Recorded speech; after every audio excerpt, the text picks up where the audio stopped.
Good morning, afternoon, or good evening, depending on when you are viewing this. I am here to go over this week's content with you.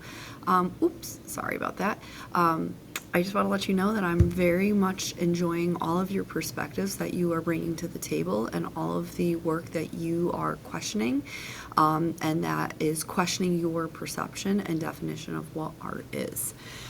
To continue on this journey, we're going to jump into our shell for this week.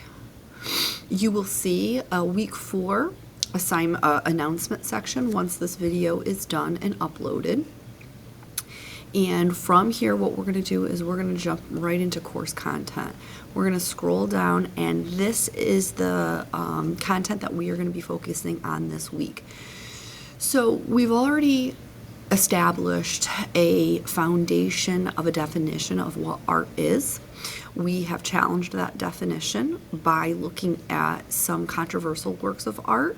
Now what we need to do before we can really start diving in and looking at works of art and judging them and interpreting them and analyzing them is we need to understand or have an understanding of how artwork is formed. Up until this point, I think everybody can agree that art is very broad. A lot can be art and a lot might not be art. So it's important to be able to understand how art is categorized, how it's established. What do you need to have and how can you push the limits of that? And so that's where we are going to be looking at the elements and principles of art. Those are the building blocks and foundations of how to create works of art and how to create in a design capacity. So in the upcoming week, our attention will be directed towards exploring the foundational elements that constitutes all artistic expression, along with an examination of the principles of design. Acquiring an understanding of these principles will provide a deeper insights into the nature of various artistic works.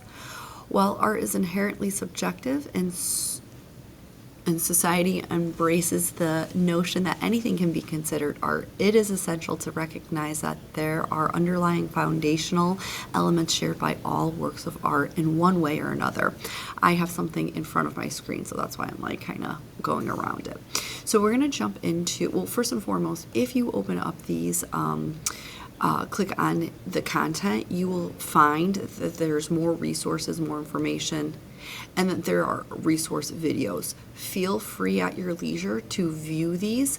The more information that you get, the more exposure you get, the more your perception and your opinion will be grounded. So, but what I would like to bring your attention to, I'm going to go back here, is the Google slide presentation. So here is where you're going to be getting a breakdown of all of the elements and principles of design in this Google slide presentation. There are questions. These do not relate to, nor do you have to answer these questions in a discussion or a journal post. These are just questions that I pose to you to get you to start thinking, okay? So please don't look at this question right here and think that you have to answer it in some formal way to me. They're just questions to get you to start thinking, okay? So from here, I go through the elements and the principles of design. I ask, again, a lot of open-ended and broad questions. You can go all the way through this. I've broken it up into 2 sections. That's why you see a stop. And then right after that is the principles of art. Now, what you owe for this week as far as assignments go. So this is the content against the elements and the principles of art. Oops, I keep on going back in. Okay. You owe a discussion post. So right down here,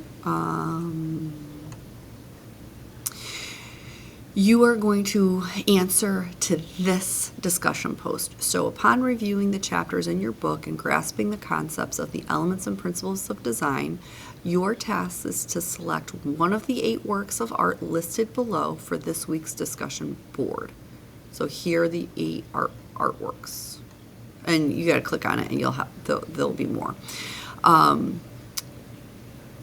let me see, where am I at? Identify and elaborate on as many elements and principles of design as you can discern with your chosen artwork in your post. Additionally, please comment on at least 2 of your peers, contributing to their observations and fostering a collaborative discussion. So I want to be clear, you are not choosing all 8, you are choosing one of, and you are just dedicating your attention to that one piece. Art serves as a deeply personal mode of expression, but it can be a source of controversy and at times triggers strong reactions. While opinions vary and there are no inherently incorrect perspectives, it is essential to be mindful of intentionality, hurtful statements.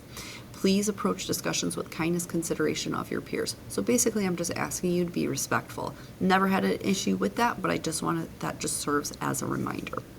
So this is the discussion board that you have to speak to. Again, one work of art within the discussion board. And then you'll have one journal entry, which is going to be right here. After delving into chapters 4 and 5, actively participating in a discussion topic, and engaging with the viewpoints of your peers, contemplate the following. We explore the elements and principles of design, consider as the foundational ingredients of all art, a set of common threads that interconnect all works of art. In the previous week, you crafted your personal definition of art. Reflect on whether understanding these elements and principles alters your perception or definition of what art is or could be. Explain the reasons behind your stance. Share your opinion on whether you agree or disagree with the notion that all art should have a foundation or common thread. Provide reasoning for your perspective, considering the measurable components introduced by the elements and principles of design. Ponder whether these aspects impede the creative process. Can all artists still produce art if they don't intentionally address any of these elements and principles? Justify your viewpoint, grounding your responses in the information you've gathered.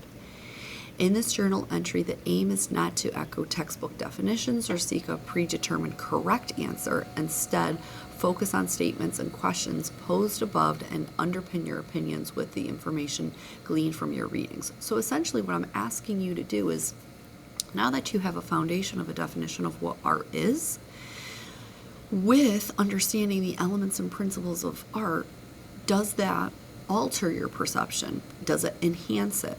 Do we need to have measurable foundational elements to be able to identify, to be able to say, yes, this is a work of art because I can see color, lines, and shapes? Or do we not need that? Okay, so I'm asking you to further refine your definition now that you have the understanding of the elements and principles of design under your belt. As always, and those are the only 2 assignments for this week. Both of these assignments are due on Sunday, February 23rd at the end of day, so by midnight. If you have any questions whatsoever, please don't hesitate to reach out. I've already reached out to a few of you, and I really appreciate you asking those questions because, again, you don't know what you don't know. So I am always open to answering any questions or helping you out in any way that I can. I look forward to your refined definitions going into this week. I look forward to your perceptions, and I hope you have a wonderful week. Happy Valentine's Day if you celebrate that. And if you have a long weekend due to the President's Day holiday, happy long weekend. Talk soon.